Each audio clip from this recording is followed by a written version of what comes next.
This lecture is for the integumentary system for CPT class. We went over general surgery. Now the integumentary system is our first body system that we go through in the main body or surgery section of your CPT manual. If you look at the beginning of the chapter and follow along, the integumentary system includes codes assigned by many different physician specialties. You are not going to be using this section only if you work for a dermatologist, okay? You can work for a family practice, you can work for a lot of different specialties and different types of medical practices and use codes from this section. You might find a family practitioner, it says, using the incision and drainage, debridement, or repair codes, the dermatologist using excision and destruction codes, a plastic surgeon using skin graft codes, or a regular surgeon using breast procedure codes. You will learn about the integumentary system subsection by first reviewing the format and learning about coding the services and procedures that are, entailed and listed inside it. If you look at the format there, you can look at, it says it's based on anatomic site and then the category of the procedure. For example, an anatomic site is neck, and then the category or procedure under neck might be repair. So these are ways that you can find your codes in your CPT book, okay, back in the index. The subsection integumentary contains all of these headings. So you see skin, sub-Q, and accessory, nails, pilonidal cyst, introduction, repair or closure, that's stitches, destruction, breast, and then each subheading is further divided into introduction and removal, incision and drainage, or I&D we call that, debridement, paring or cutting has its own section, biopsy, removal of skin tags, they have their own section, shaving, anytime you see the word shave, okay, the lesion was shaved, that has its own section. And then excision benign and excision malignant, okay, both lesions there. So if you look first of all at skin, sub-Q, and accessory structures, again, we're going to go through this kind of quick. It's a big chapter, but remember, we always have advanced coding to go through things a little more in depth. These videos are always 15 minutes long. I get cut off at 15 minutes, so I got to kind of hurry through. With introduction and removal, you can read through that. We don't use that a lot. They talk about using soft tissue markers, using imaging guidance along with it. You can read through that paragraph. One that's more common that we deal with in Intro to CPT a little more is the I&D or incision and drainage area. It says these I&D codes are divided according to the condition for which your incision and drainage is being performed. Acne surgery, abscess, carbuncle, boil, cyst, hematoma, and wound infection are just some of the reasons or conditions that a doctor might do an incision and drainage for you. The physician opens the lesion, okay, incision, right, and then to allow for drainage. Also included under this heading is a puncture aspiration code. It describes inserting a needle into a lesion and then withdrawing fluid or aspirating fluid out. If you look at that last paragraph under incision and drainage, this is really important, and I want you to really read this. Read it out loud to yourself so you can hear it.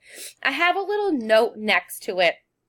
It really talks about how where you start in the index can really help guide you down the right path or the wrong path. And the little example that they give here that I want you to read through, I have a note that says, are we doing an abscess skin? Or are we doing abscess finger? If you read that paragraph, it'll kind of show you what the difference between those two things are. So I want you to make sure you pay attention to that. Look at debridement. We've got a nice picture there. I have the word cleaning written in my book here next to debridement. Debridement is the removal of infected, contaminated, damaged, maybe devitalized, necrotic, dead, foreign tissue from a wound. Debridement promotes wound healing by reducing sources of infection and other mechanical impediments to healing. The goal of debridement is to cleanse, like I said, clean the wound, reduce bacteria contamination, provide an optimal environment for wound healing or possible surgical intervention. The usual endpoint of debridement is removal of pathological tissue and or foreign material until we get that healthy tissue that's exposed to us. Debridement techniques include, among others, sharp and blunt dissection, curettement, scrubbing, forceful irrigation. Surgical instruments that they might use are listed there as well. The last sentence then, these debridement codes do not apply to debridement of burned surfaces. Those debridement codes you can see are found somewhere else or listed separately. Excision debridement is talked about here, and you can read through this. They talk about using a scalpel, cutting, scissors. Less severe, you can just wash it with a saline solution. I do have a note, and the coding shot is important here too. I kind of have that starred, but I wrote usually included, not coded separately, unless complex or more than usual. Usually included, not coded separately, unless complex or more than usual. It's usually kind of normal for us to clean the wound before we close it up. I think in your CPT notes video I used like glass. If you put your hand through a window, we need to pick the glass out. We need to clean that wound before we put stitches in and close it up. Okay, we're not going to close it up with little fragments or pieces of glass in there. So it's kind of a step that's integral, okay, to your procedure. If we debride and then put stitches in, debridement is a part of putting stitches in. We would not code it separately. Okay, that's why I wrote on my book, usually included, not coded separately. Unless it is a very complex debridement, they really talk about it in depth. It's really stated very explicitly that it's complex or very much more than usual, okay? Then we would code it. If it's the only thing that's done, if we're going to clean that wound and leave it open to heal, then yes, debridement and the cleaning is going to be coded, okay? If it's the only thing that's done. The introduction to lesions is talked about next. A lot of bold terms at the bottom of page 359 there. Paring, shaving, excising, destruction. We need to know where it's at, the number, and also the size and whether it's malignant or benign. Looking at page 360, it looks a lot like what was in your med term book when we were talking about the integumentary system as well, looking at different types of lesions on our skin. One thing I have noted here, and it talks about it a little bit, I believe, at the bottom of page 360, we do not code from the path report. Okay? When we're talking sizes and things like that, and it talks about it here. The size of the margin necessary to completely remove a lesion is based on the physician's judgment. The pathology report is used to identify the size of the lesion only if no other record of the size can be found documented elsewhere. And the reason we don't use the path report unless we absolutely have to is it says there, the solution that the lesion is stored in will shrink it up. When they put it in formalin and send it off to path, it will shrink, so it will always be smaller. So that's not a true size, okay? So we don't want to code from the path report when we're looking at size. On page 361, this is everything. This is a big page for you. The caution is really good. Make sure you read that. That picture at the top is very important too. Codes in the integumentary system subsection differ greatly in their descriptions. Some codes indicate only one lesion per code.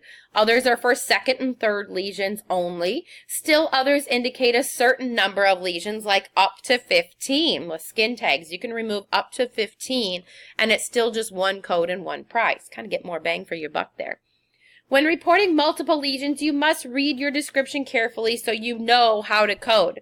A lot of times I had you put in each, or each is a word that we really listen to in coding. It's kind of a word, a very small English word to us, but it's very important when we talk about coding. If multiple lesions are treated, code the most complex procedure first, followed by all the other ones. And all the other ones have a modifier 51 on them to indicate that multiple procedures were performed. That's what modifier 51 says. Multiple procedures are being performed. Remember that your third-party payer or insurance company will usually reduce the payment for the services identified with modifier 51. So we want the most complex, which is usually the most dollar amount, right? The biggest dollar amount on top. And then all the other ones underneath that with that modifier 51. You want to be certain you place that service with the highest dollar amount first without any modifier, okay? If your code description includes multiple lesions, modifier 51 is not necessary. For example, if your code states 2 to 4 or more than 4, then we don't have to list them all out separately. It's all about what's in the description. Closure is usually included. You can read through that. Excision is defined as full thickness. Simple closure is non-layered. Intermediate closure means it has layers, and complex is greater than that, and we really need to read through that carefully when we're talking complex. And what this means is stitches are closing up. If we remove a mole and you need a stitch, okay, that's a very simple closure. It's non-layered. And when we talk about layered, it means is there deeper inside stitches and then outside stitches. Now, obviously, the deeper inside stitches are ones that will dissolve. We don't have to take them out because we'd have to dig in to take them out, right? They're deep. So a layered closure just means that are there inside stitches that are deeper, and then out on the surface of the skin where we can see, are there stitches there too? That's a layered closure. That's more than simple. That's intermediate, okay? Simple is included in any removal of lesions. We do not code it separately. It's included, okay? It's obvious that we want to close that up so that it can heal after we remove that lesion or that cyst or whatever it is. If it's more than simple, though, if we do need layered closure, inside stitches that are deeper, outside stitches that you can see, then we do code separately the intermediate removal, okay? And you need to watch for that. In your closures, they will list if there were stitches placed here and then stitches placed out here. They will note that kind of separately so you can tell. So read through that carefully. Pairing or cutting has its own section. I kind of wrote that separately. Pairing, anything is paired or cut, it has its very own coding section. So you want to make sure that you read through that paragraph.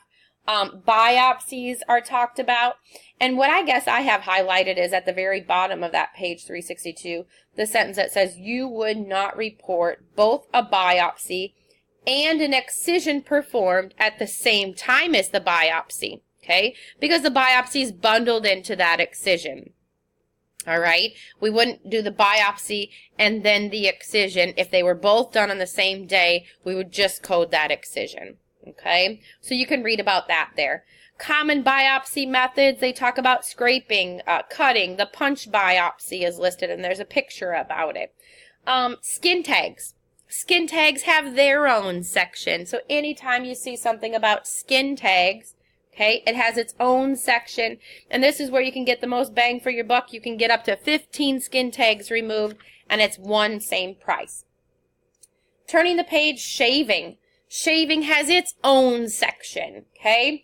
And then I have a note, full thickness goes to excision. So if you see shaving, but then it talks about it being full thickness, we need to be smart to go to excision in your CPT book, okay? That's where we would start is excision.